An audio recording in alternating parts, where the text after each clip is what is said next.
아멘. 내 인생은 나의 것 하는 노래도 있더라고요.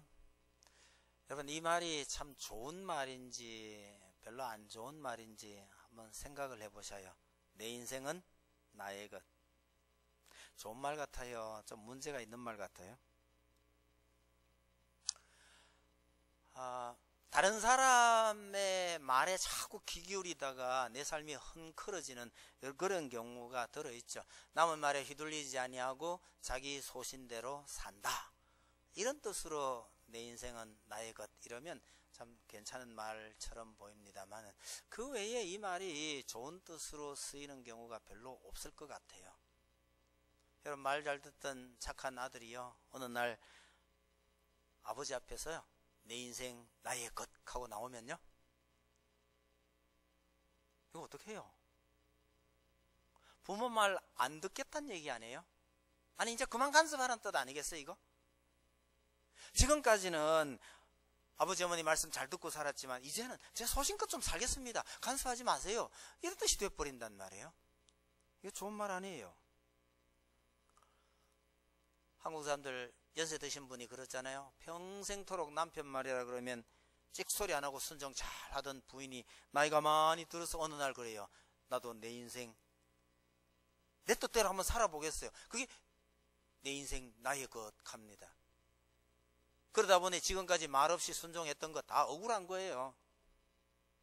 여러분, 연세 드신 부인이 남편한테 내 인생 나의 것 하고 나오면 이거 문제가 커진 겁니다. 황혼이혼으로 가는 거예요. 거꾸로 남편이 부인한테 이렇게 하면 어떻게 해요? 나도 지금까지 가정을 위해서, 당신을 위해서 참을 거 다 참고 회사에서 온갖 욕 먹어가면서 내 참고 지나왔는데 이제는 내 뜻대로 한번 살아볼 거야, 이러고 독립하겠다고 나서면요, 여하튼 전 아무리 생각해봐도 내 인생 나의 것 하고 외치면 그 다음에는 참 불행해질 수밖에 없겠구나, 이런 생각이 들어요. 근데 거꾸로요, 남편과 아내 마주보면서요, 내 인생 당신의 것, 이러면 어떻게 돼요? 이거 참 괜찮겠다 싶어요. 내가 가진 힘, 내가 가진 능력, 이거 다 일평생 당신을 위해서 쓰겠습니다, 이거 어때요? 꿈 같은 얘기죠. 아마 모르긴 몰라도 최고의 사랑 고백 아닐까 싶기도 하고요. 이런 말 하면서 살면 정말 행복할 거다, 그런 생각이 참 듭니다. 여러분, 사람 사이에서도요, 내 인생은 나의 것이라고 말하는지 아니면요, 내 인생은 당신 것입니다 라고 말하느냐의 차이는 이만한 차이가 있다고 한다면, 여러분, 우리가 하나님 앞에서 내 인생은 우리 하나님의 것이라고 고백을 하면, 또 그 고백을 따라 산다고 한다면, 여러분, 이 인생이 도대체 어떤 인생이 될까를 한번 상상을 해보셔요. 내 인생이 나의 것이 아니요 아버지의 것이라고 생각하면 가장 적합한 예가 예수님이 될 것 같아요. 근데 이게 이해가 잘 안 돼요. 하나님이셨던 그분이 우리 아버지께서 사랑하시는 저 불쌍하게 여기는 저 인생을 위해서 이 땅에 내려가서 내 인생 자체를 하나님 아버지를 위해서 다 드리겠다고 하고 이 땅에 오셨단 말이에요. 근데 이것이 얼마나 큰 사랑이고 또 예수님의 그 심정이 어땠을지 이해가 좀 잘 안 돼요. 그나마 이해가 조금 될 만한 분이 바로 그 예수를 위하여 살았던 세례 요한을 살펴보면 그래서 좀 이해가 될까 싶어서 세례 요한을 통해서 이 마음이 어떤지 한번 살펴보려고 합니다. 여러분, 세례 요한은 자기 그 길지 않은 인생을요, 이 내 인생 내 것이라고 생각하며 살았던 사람이 아닙니다. 내 인생 오직 주님의 것, 이러면서 자기가 가진 모든 것을 아낌없이 예수님에게 주고 일찍이 하늘나라로 가셨던 사람입니다. 저도 어릴 때는 이 요한에 대해서 불만이 좀 있었어요. 예수님께서 칭찬하셨잖아요. 여자가 낳은 자 중에 이보다 더 큰 이가 없다고 말했던 정말 신앙 좋은 인물일 것 같으면 이 신앙 좋은 분들이 좀 잘 살면 어떻겠어요, 그죠? 멋진 인생을 살았으면 우리도 하나님 사랑하고 믿음대로 살면 이야 참 멋진 인생 살겠다 이러면 좋을 텐데, 믿음 좋다고 생각했던 분들이 대체로요 잘 산 게 아니더라고요. 여러분, 정말 신앙 좋고 하나님 사랑하고 잘 믿음 좋은 사람들은 전부 그렇게 고생하고 힘들게 사나요? 아니면 잘 먹고 잘 살던가요? 요한의 이 삶이, 사실은 제가 일찍부터 이 요한을 보면서 제가 은혜를 많이 받았는데 요한이 살아갔던 그 삶을 조금이라도 흉내라도 내야 되지 않을까 하면서, 한편으로 그렇게 좋은 신앙을 가졌던, 예수님에게 그렇게 칭찬받았던 요한이 좀 잘 살지 왜 이렇게 좀 험하게 살았나, 이런 아쉬움이 늘 항상 좀 남더라고요. 지금도 비슷해요. 그럼에도 불구하고 이 요한의 삶을 좀 자세히 살펴보면서 우리도 흉내라도 내야 되지 않을까 그리 생각을 합니다. 여러분, 이 세례 요한의 짧은 생애를 한마디로 딱 요약을 하면요, 세례 요한은 자기의 위치를 정확하게 알았던 사람이라고 말할 수 있습니다. 내가 왜 이 땅에 왔으며 내가 해야 할 임무가 무엇인지를 정확하게 알았던 사람이라고 할 수 있는 거죠. 여러분, 이럴 때 이 요한은 정확하게 내가 누구인지를 확실하게 알았던 사람입니다. 여러분, 어떤 면에서 이 위치라는 게 참 중요해요. 조그만 아이들 데리고 장난치면서 제가 자주 치는 장난이요, 아이 배를 이렇게 살살 눌러봅니다. 여기 뭐 들었지? 대답하는 아이들이 별로 없어요. 특히 아랫배 이렇게 누르면서요, 여기 뭐 들었지? 그러면 대답하는 아이들이 잘 없어요. 그냥 거꾸로 물어봐요. 여기 똥 들었지? 한번 해보세요. 재밌습니다. 아니라는 놈들이 대체로 많아요. 똥 넣은 게 맞는데. 그런데도요, 아무도 더럽다고 생각 안 하잖아요. 여러분, 아무리 똥이라도요, 있을 자리에 짝 있으면 더러운 거 아니에요. 근데 이게 자리를 잘못 잡으면요, 가장 더러운 것이 됩니다. 여러분, 이게 더러우냐 아니냐, 맞느냐 틀리냐를 떠나서요, 있을 자리에 잘 있으면 그게 더 중요한 거예요.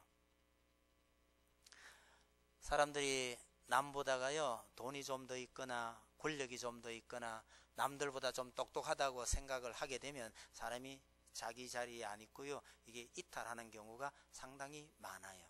남들보다 좀 낫다라는 생각이 살 들면 세상에 착시 현상이 일어나서 진짜 내가 다른 사람인가, 진짜 내가 저런 사람하고는 구별돼야 될 사람인가, 이런 생각이 드는 모양이에요. 그래서 돈 많은 사람들, 높은 자리에 있는 사람들이 해서 안 될 짓을 요상스럽게 하는 일이 생겨나는 거죠. 아니, 돈 많은 사람은요, 돈 없는 사람 함부로 두들겨 패도 괜찮나요? 돈 없는 우리 입장에서 볼 때 그건 말도 안 된다 그렇지만, 있는 사람 입장에서는요, 가능하다는 생각이 드나 봐요. 이게 소위 말하는 착시 현상입니다. 그런데 사람들끼리는 뭐 어떻게든지 이렇게 보면 좀 나은 사람, 못한 사람 있죠. 확실히 있습니다. 그러나 그 모든 것이요, 이게 도토리 키재기란 사실을 우리는 잊지 말아야 합니다. 도토리가 키가 더 크면 얼마나 크고 작으면 얼마나 작은데요, 물론 차이가 좀 나긴 나죠. 근데 그 차이는 큰 게 아니라는 거죠. 왜요? 저 높은 곳에 하나님이 계시거든요. 하나님께서 이렇게 내다보시면, 아, 딱 크다 하는 그놈이나 작다 하는 그놈이나 다 그게 그건데 저희들끼리요, 나는 도토리가 아니야, 이러고 있다는 거죠. 사람이 기고만장하고 교만해지는 그 바탕 속에는요, 이 모든 것을 내려다보고 계신다는 하나님이 계시다는 것을 잊어버리는 데서 이렇게 비롯되는 겁니다. 사람의 교만이 하나님을 모르는 데서 비롯되는 거죠. 사람들이 과학이 발전하면서요, 드디어 생명의 신비를 밝혔다, 드디어 우리도 생명을 창조할 수 있는 단계에 들어섰다, 이렇게 큰 소리를 마구 쳐댔습니다. 제법 한참 전 이야기죠. 그때 서양에서 나온 우스개가 이런 거 있어요. 하나님 보세요, 우리도 생명을 창조할 수 있습니다 하고 하나님 앞에 하나 갖다 드렸더니 하나님께서 뭐라고 하시느냐면요, 야, 그거 재료는 전부 내가 만든 거잖아. 네가 잘 만들었다고 생각이 되면 처음부터 아무것도 없는 데서 네가 만들어봐. 이게 서양에서 나온 우스개 중에 하나입니다. 여러분, 사람이 창조했다고 하거나 사람이 위대한 물건을, 위대한 발견을 했다고 하는 것, 그건 전부 다가 하나님께서 만들어 두신 것을 다시 발견한 것에 지나지 않습니다. 하나님께서 그런 걸 잘 만들어 두시지 않았다면 사람이 어떻게 해볼 수 없는 거란 말이죠. 이런 것이 사람의 한계이기도 하고 우리가 그렇게 능력 있는 존재가 아니라는 것을 빨리 좀 인식하는 것이 필요해요. 작년엔가 상록 아카데미 어르신들 모시고 저기 소풍을 갔는데 마침 그 유치원 아이들이 아주 많았어요. 노란 그 유치원복 입고 와글와글거리고 가는데 꼭 병아리 때 같아요. 괜히 지나가다 제가 한 마디 농담을 했거든요. 권사님, 얘들 나이 다 합쳐도 권사님 나이만큼 안 될 깁니다. 제가 정확하게 말한 게 아니고 대충 한 거거든요. 그럼 웃고 지나가면 될 텐데 어느 권사님이요 가시더니 물어요. 저 선생님 요 애들 전부 몇 명이에요? 한 반이 15명이래요. 얘들 전부 몇 살이에요? 5살요. 5살에 15이면 75세죠. 제 말 맞았다니까요. 그 15명 나이 다 합쳐봐야 이 권사님 한 분 나이가 안 돼요. 그래서 괜히 농담 한번 했다가 그렇게 많이 웃었는데요. 그 5살짜리 4살짜리는 저희들끼리 나이 싸움 안 하는 줄 아십니까? 거기도요 내가 형이야 너 왜 그래 이러고 싸운다니까요. 그러면 이런 80 되는 어른들이 이렇게 보면 무슨 생각이 들어요? 가소롭죠. 모르긴 몰라도요 사람들 사이에서 위치를 망각하고 우리 인생이 위치를 이탈하고 자기가 마치 신이 되거나 특별한 능력이 있는 존재인 것 착각하는 거, 그건 가만히 보면 하나님께서 보실 때 또 3살짜리 4살짜리 그 나이 가지고 형이니 동생이니 가고 싸우는 거하고 비슷할지도 모르겠다, 그런 생각이 들어요. 우리 인생이 자기 위치, 자기의 임무, 자기 본연의 모습을 정확하게 안다는 것이 참 쉽지가 않은데 세례 요한은 자기의 위치를 정확하게 알았던 사람이라고 그렇게 말할 수 있겠다는 겁니다. 자기가 왜 이 땅에 왔는지를 정확하게 알았던 세례 요한은요 오로지 내 뒤에 오실 예수 그리스도의 길을 닦는 데 헌신하고 모든 것을 그분에게 넘겨주고 사라집니다. 그 중에 몇 가지 예를 좀 들어볼게요. 세례 요한의 별명이라고 할까요? 3절에 보시면 광야에 외치는 자의 소리가 있어 라고 하는데 세례 요한은요 자신을 소리라고 인식했어요. 자기 입에서 나오는 말은 그냥 소리예요. 여러분, 자기 입에서 나온 말이 그렇게 가치 없는, 의미 없는 말이었을까요? 아니에요. 세례 요한이 이렇게 외쳤을 때요 그 아래 보니까 예루살렘과 유다 지방에 있는 모든 사람들이 다 나와서 그의 말을 들었다고 해요. 대단한 말이었잖아요. 그런데도 그냥 소리라 하는 것은 특별한 의미가 없는, 좀 가치가 떨어지는 말이었다, 그런 얘기죠. 자기 말은 광야에 외치는 자의 소리라고 표현하면서 예수 그리스도께서 와서 하시는 말씀은 그 조금 뒤입니다만 14절에 보시면 하나님의 복음을 전파하였다, 그렇게 말합니다.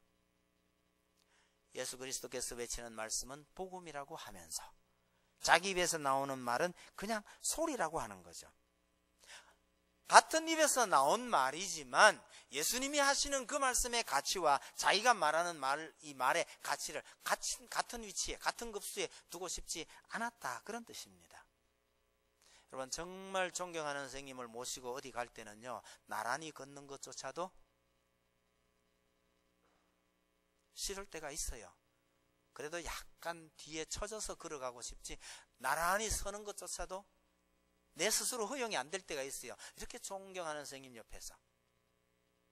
그런 마음을 닮아서 내 말은 소리요, 예수님의 말씀은 복음이라는 거죠. 예수님은 주인이라고 말하고 자기는 종이라고 말합니다. 종도 어떤 종요? 종도 급수가 있었던 모양인데요, 주인이 들어올 때에 신발끈을 풀어주는 종 노릇도 자기는 못하겠다는 얘기입니다.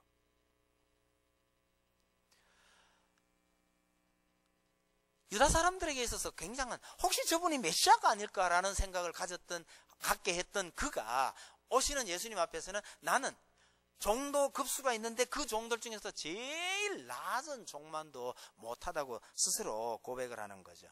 그러면서 자신은 그저 오실 그분의 길을 예비하는 사람일 뿐, 그렇게 말합니다. 길을 예비하러 왔다는 거죠.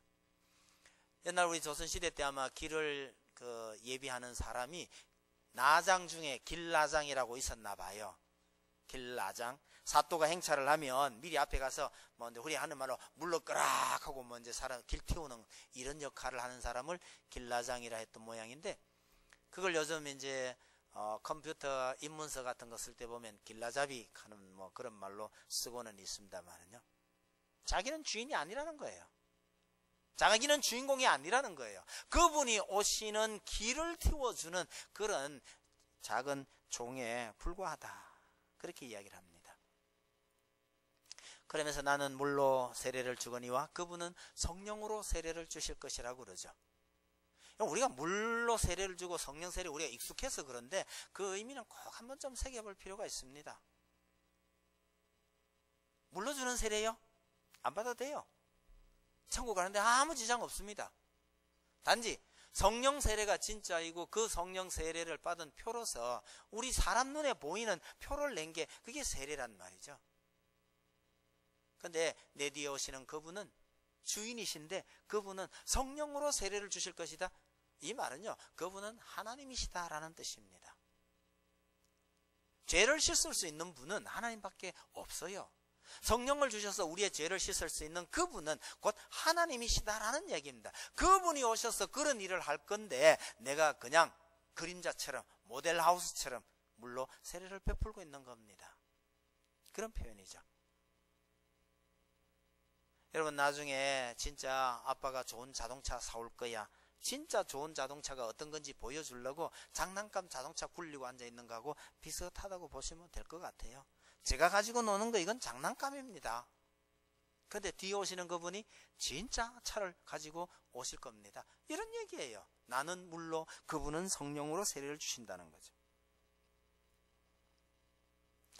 우리 본문에는 정확하게 잘 안 나타나 있긴 합니다만 4절을 보시면 세례 요한이 광야에 이르러 죄사함을 받게 하는 회개의 세례를 전파하니 이렇게 말합니다.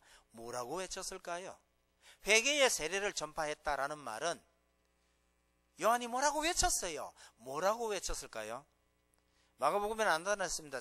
근데 다른 복음서에 보면요, 우리가 잘 아는 구절이에요. 회개하라, 천국이 가까웠느니라. 이걸 외쳤단 말이에요. 그 말을 듣고 사람들이 많이 몰려왔어요. 회개하라, 천국이 가까웠느니라. 이건 누구 말이죠? 그냥 물었으면 아마 예수님의 말씀 아니냐고 하실 가능성이 많아요. 그런데 원래 처음 이 말을 썼던 분은 세례 요한이었습니다. 그런데 뒤에 오신 분이 자기가, 요즘 표현을 한다면 자기가 유행시켜서 사람들이 즐겨 들었던 이 말을요, 그 뒤에 오시는 예수님이 그 말을 또 쓰고 계시는 거예요. 여러분, 코미디계에 자기 유행어를요, 동종업계에 다른 사람이 쓰는 거는 그 규칙 위반입니다. 신의에 문제가 있는 거예요.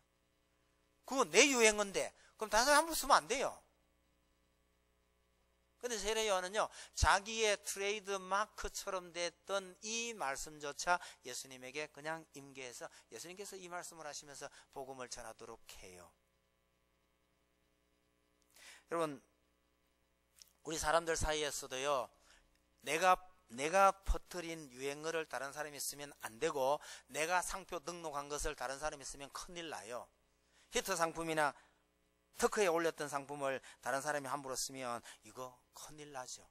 근데 요한은 그걸 깨끗이 다 넘겨준 셈입니다. 심지어 요한복음 보면 이래요. 예수님이 세례 요한에게 와서 세례를 받고 가셔서 근처에서 또 세례를 베풀었어요. 예수님의 제자들이 세례를 베풀었는데 사람들이 거리로 와 몰려가더라는 거예요. 세례 요한의 제자가 선생님 큰일 났습니다. 선생님한테 와서 세례받았던 그분이 저쪽에서 세례를 베푸는데 사람들이 그리로 다 몰려갑니다. 여러분, 예수님은 상도덕을 잘 모르셨던 것 같아요. 여기서 기술을 배워가지고 그 옆에 가게를 차리면 되나요? 안 되잖아요. 이 말을 들은 세례 요한이 뭐라 그럽니까? 그는 응하여야 하겠고 나는 쇠하여야 하리라. 내게 오던 모든 사람들이 다 그 예수에게로 가야 한다. 이렇게 말씀하시는 거예요. 여러분, 이거 쉬운 거 아닙니다. 절대로 쉬운 거 아니에요. 그래서 자기의 트레이드 마크나 다름없던 이 말씀도 넘겨줘요. 세례 베풀던 그 일도 다 넘겨줘요. 심지어요, 자기가 데리고 있던 제자들까지 전부 예수님에게로 보냅니다. 여러분, 예수님의 초기 제자 중에 그 안드레나 요한, 그 다음에 베드로나 빌립이나 이 사람들이 원래 세례 요한의 제자였습니다. 세례 요한이었을 제자였을 가능성이 아주 커요. 근데 세례 요한이요, 이 제자들을 저분이 내가 말한 그 오실 분, 하나님의 어린 양이니 가거라. 그래서 다 보내버려요. 여러분, 제자들을 보낸다는 게 이게 참 쉽지 않습니다. 정말 쉽지 않아요. 내가 잘 길러놓은 아이가 한 학년 올라가 다른 선생님한테 가는 거, 그것도 싫은 선생님들이 들어 있어요. 교회 안에서요. 제자들을 다른 선생님으로 보낸다? 특히 우리나라 같은 경우는 이제 가령 예를 들면 예체능 이런 거 있죠. 예체능 계열에 자기 선생님 말씀 안 듣고 다른 선생님한테 그 뭐 한 수 배우겠다고 갔다가는요, 평생 넌 내 제자 아니야, 이런 수가 생겨버립니다. 그럼 그거 갖고 더 이상 그 일을 갖고 먹고 살기 어렵습니다. 특히 예체능 같은 경우에요, 넌 더 이상 내 제자가 아니야, 이렇게 돼버리면 이건 거의 파문이나 마찬가지입니다. 이게 무서운 거예요. 이런 사회에서 내 제자를 다른 선생님에게 넘겨준다? 참 쉽지 않습니다. 그런데 세례 요한은 자기가 데리고 있던 제자들까지 전부 예수님에게 넘겨줍니다. 왜요? 내가 제자를 거느리고 내가 이 일을 해야 될 것이 아니라 이 일을 해야 될 분은 바로 저 예수님이라는 걸 알고 다 넘겨주는 겁니다.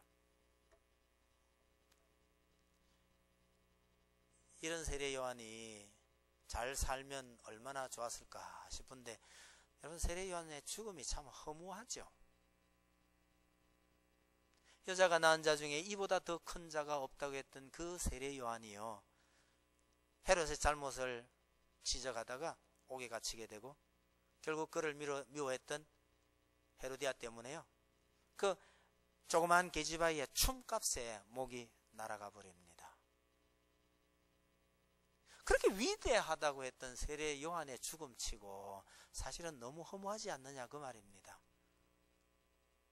위대한 삶을 살았을 뿐만 아니라 예수님을 위해서 그렇게 모든 것을 넘겨줬던 그 위대한 세례 요한이 어떻게 이렇게 허무하게 죽느냐.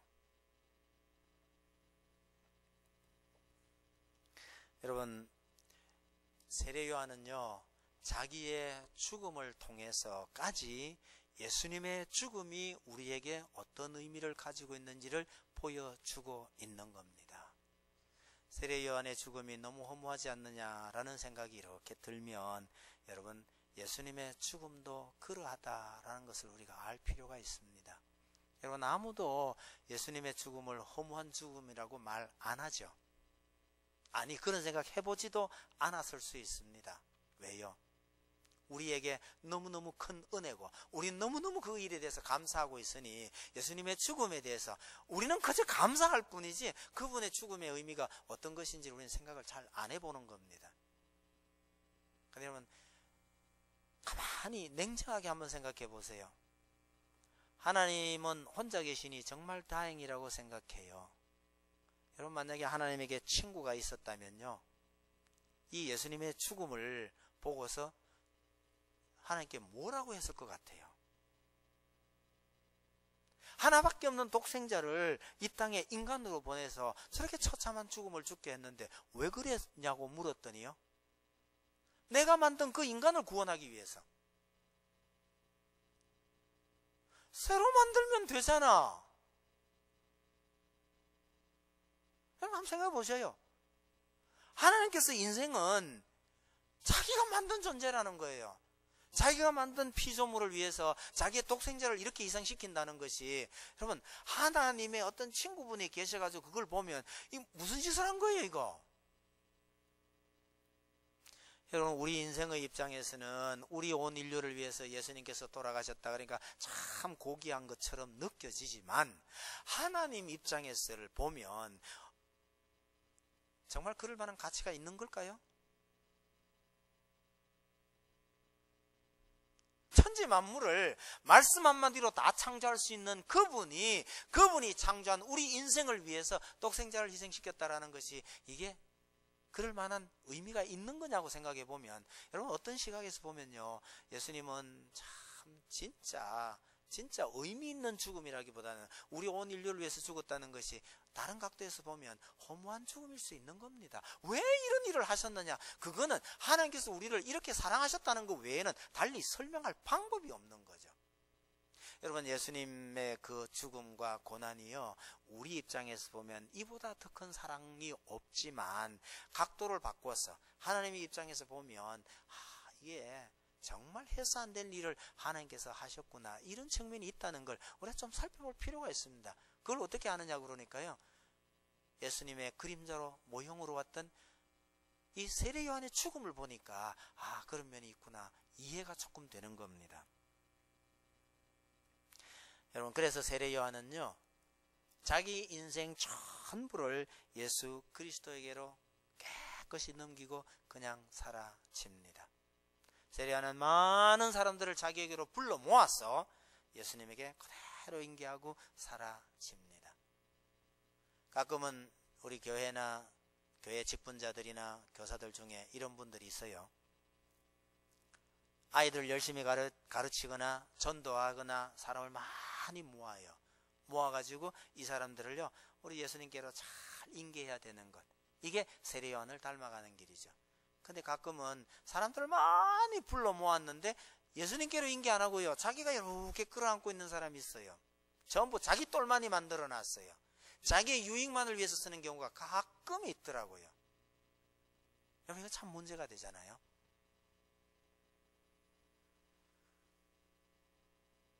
교회를 잘 키웠다고 해서 칭찬받았는가 했더니 나중에 알고 보니까 교회가 전부 자기 사유물처럼 돼 있는 경우, 이런 경우를 가르칠 수 있지 않을까요? 능력은 있지만 참 나쁜 사역자죠.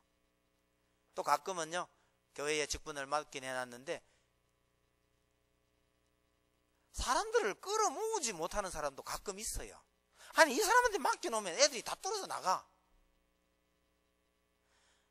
여러분, 교회 교사나 아니면요, 순장이나 우리가 일 맡았는데, 맡았을 때 사람들에게 인기가 있어야 하느냐?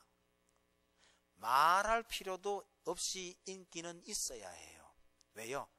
그 선생님만 보면, 그분만 보면 나가고 싶으면 못 견딜 만큼 사람은 모여 들어야 해요.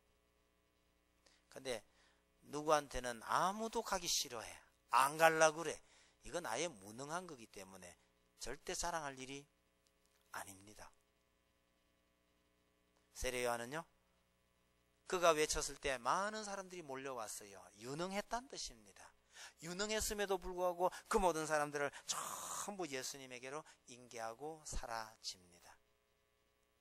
자신의 임무에 아주 충성한 사람이었죠. 그렇게 충성하고 그러면 세례 요한한테 남은 게 뭐냐는 거예요. 이렇게 충성한 대가가 뭐냐고 생각을 해보면, 여러분, 그래도 좀 서운한 게 있나요? 그렇게 해서 그의 인생이 끝났다고 할 것 같으면 얼마나 허무하냐, 그런 겁니다. 여러분, 우리가 하나님을 잘 믿은 그 기쁨, 그 복은, 궁극적인 복은 하나님 나라에서 누리게 되겠죠. 근데 하나님 나라의 거는 그 약속음이고 먼 훗날의 일이고 이 땅에서 좀 잘 살아야 되지 않느냐, 우리에겐 이런 생각이 참 강해요. 저는 우리 모든 성도들이 이 땅에서 정말 잘 살기를 바랍니다만은 이 땅의 것만 너무 그렇게 집착하지는 말았으면 합니다. 여러분, 세례 요한은 행복한 사람이었을까요? 참 불행한 인물이었을까요? 요한복음 3장 29절에 세례 요한이 이런 말을 남겼습니다. 신부를 취하는 자는 신랑이나 서서 신랑의 음성을 듣는 친구가 크게 기뻐하나니 나는 이러한 기쁨으로 충만하였노라. 기쁘다는 거예요. 기쁨이 충만하다는 거예요. 왜? 신랑을 취하는, 아니, 신부를 맞이하는 신랑의 기쁨이 얼마나 크겠느냐. 그런데 자기는요, 그 옆에서 그 신랑의 기쁨을 보는 것만으로도 나는 기쁨이 충만하다는 거예요. 여러분, 이건 이해가, 그게 진짜일까? 그게 그렇게 기쁜 걸까? 한번 생각해 볼 필요는 꼭 있습니다. 여러분, 사도 바울만큼 고통스럽게 산 사람이 별로 없을 거예요. 그럼 사도 바울은 정말 불행한 사람이었느냐? 여러분, 성경 전체를 다 훑어봐도요, 사도 바울만큼 행복한 사람은 없었던 것 같아요. 고난도 말로 다 할 수 없을 정도로 많은 고난을 겪었지만 사도 바울만큼 행복한 사람은 없었던 것 같아요. 여러분, 이 땅에서 우리가 가진 것 많고 누릴 거 많아서 잘 먹고 잘 사는 것도 행복이고 복이지만 그거하고는 전혀 다른 행복이 또 있구나라는 걸 좀 아셨으면 좋겠다 싶어요. 복음을 위해서 이 땅에서 누린 것, 가진 것 하나도 없지만 세상에 어느 누구보다도 행복하고 복된 사람들이 참 많았다는 것도 잊지 마셨으면 합니다. 여러분, 내가 많이 가졌기 때문에 누리는 기쁨보다가는 오히려 가진 것 하나도 없이 남에게 베풀면서 하나님의 기쁨을 소유한 사람도 많았다는 사실요. 그 기쁨이 훨씬 더 큰 기쁨이라는 사실도 잊지 마셔요. 요즘 취업하기 자체가 참 어려운 시절이잖아, 그죠? 근데 이렇게 한번 생각해 보세요. 아버지가 취업하는 거와 아들이 취업하는 것 중에 어느 게 더 기쁜가요? 아버지가 취업에 성공하는 거하고 그 아들이 취업에 성공했어요. 어느 게 더 기쁠까요? 어려운 거 아닌데 안 겪어보시나요? 아버지는 어설픈 데 취업이 됐는데 아들이요, 정말 좋은 곳에 취업이 됐어요. 기분 나빠요? 좋아요? 어려운가요? 거꾸로 할게요. 아들은 취업한다고 했는데 영 시원찮아 보여요. 근데 아버지는 정말 좋은 곳에 취업을 했어요. 그럼 기분이 더 좋은가요? 미안합니다. 너무 어려운 걸 물었어. 아들이 좋은데 취업하고 아버지는 어설픈데 취업하기나 뭐 잘 안 됐거나 이럴 때 아들 보니까 기분이 나쁘다. 이건 아버지 아니에요. 나는 얼마 벌도 못하는 어설픈 곳에 취업이 됐지만 우리 아들이 취업이 잘 됐다. 이걸 정말 기뻐하는 게 이게 진짜 아버지 아니에요? 그래, 내보다가 네가 잘 되는 게 그게 더 복이다. 다른 사람은 안 그러겠지만 아버지는 그런 기쁨이 있는 겁니다. 나는 이렇게 고생스럽지만 내가 할 일이 이것이고 내 이 일을 통해서 예수 그리스도께서 온전히 이 일을 이루어 가시는 걸 보면서 그 세례 요한이 말하는 게 그거예요. 나는 이 기쁨이 충만하였노라 그러는 겁니다. 여러분, 성경에 하나님 잘 믿고 잘 먹고 잘 산 복되게 사는 사람도 많아요. 그러나 어떤 사람은요, 정말 하나님 잘 믿었는데도 불구하고 인생이 너무너무 비참하게 끝난 것 같은 분도 적지 않아요. 그런데 그분들 한 사람 한 사람의 삶을 가만히 들여다보면 그들이 누렸을 진정한 기쁨은 따로 있구나. 그거 볼 수 있어야 합니다. 하나님께서 내게 이 사명을 맡기셨는데 이 일을 통해서 하나님께서 정말 기뻐하시는구나. 그걸 보면서 내가 진짜 누릴 수 있는 참된 기쁨을 누릴 수 있다는 거 참 잊지 마시길 바랍니다. 성경의 선지자들요, 읽으면 어떨 땐 눈물이 나요. 참 가슴이 아픈 얘기가 참 많아요. 전에 한번 얘기 드린 것 같습니다만 하나님께서 에스겔을 향해서요, 에스겔아, 내가 오늘 중요한 일을 하나 해야 될 것 같으니 너 울지 말고 슬퍼하지도 말거라 그랬는데 그날 부인이 죽었어요. 하나님께서 슬퍼하거나 울지 말라고 그랬으니 나 안 울어. 그러고 버티는 거예요. 사람들이 물어요. 부인이 죽었는데 왜 울지를 않느냐? 하나님께서 슬퍼하지도 말랬다는 거예요. 어떻게 그렇게 살아요?